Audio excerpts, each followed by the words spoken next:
السلام علیکم دوستو، آج ہم آپ کے لیے ایک ایمان افروز کہانی لائے ہیں۔ ایک ایسے بادشاہ کی جو دنیاوی تخت و تاج چھوڑ کر اللہ کا فقیر بن گیا۔ یہ ہے حضرت ابراہیم بن ادہم رحمہ اللہ کی زندگی کی داستان۔ ابراہیم بن ادہم بلخ کے ایک عظیم بادشاہ کے بیٹے تھے۔ بچپن سے ہی شاہانہ محل، تخت، تاج اور ہر آسائش ان کے پاس موجود تھی، لیکن تقدیر میں ان کے لیے کچھ اور لکھا تھا۔ ایک دن وہ شکار کے لیے نکلے، گھوڑے پر سوار کتے کے ساتھ ہرن کے پیچھے دوڑ رہے تھے۔ اچانک آسمان سے آواز آئی، ابراہیم، کیا تمہیں اسی کام کے لیے پیدا کیا گیا ہے؟ پہلے تو انہوں نے غور نہ کیا، لیکن پھر دوبارہ وہی آواز آئی، اور تیسری بار جب آواز گونجی تو ان کے دل پر شدید اثر ہوا۔ ابراہیم بن ادہم گھوڑے سے اترے، آنکھوں سے آنسو جاری تھے۔ انہوں نے کہا، اے پروردگار، ابراہیم حاضر ہے، ابراہیم تیرے در کا فقیر ہے۔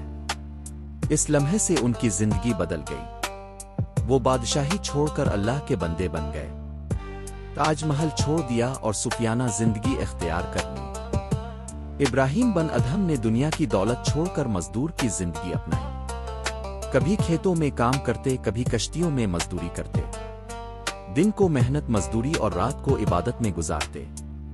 وہ کہا کرتے تھے، ہم نے دنیا کو اس لیے چھوڑا تاکہ دل آزاد ہو جائے اور اللہ کے قریب ہو جائے۔ ایک دن کچھ لوگ ان کے پاس آئے اور کہا، حضرت، ہم دعا کرتے ہیں مگر قبول نہیں ہوتی، اس کی کیا وجہ ہے؟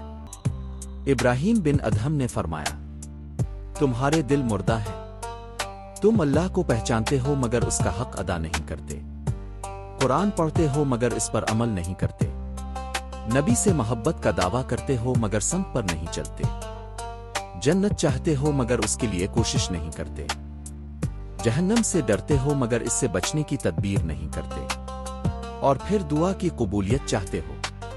یہ سن کر لوگ رونے لگے اور اپنے گناہوں پر توبہ کی۔ ابراہیم بن ادہم رحمہ اللہ انتہائی عاجزی والے انسان تھے۔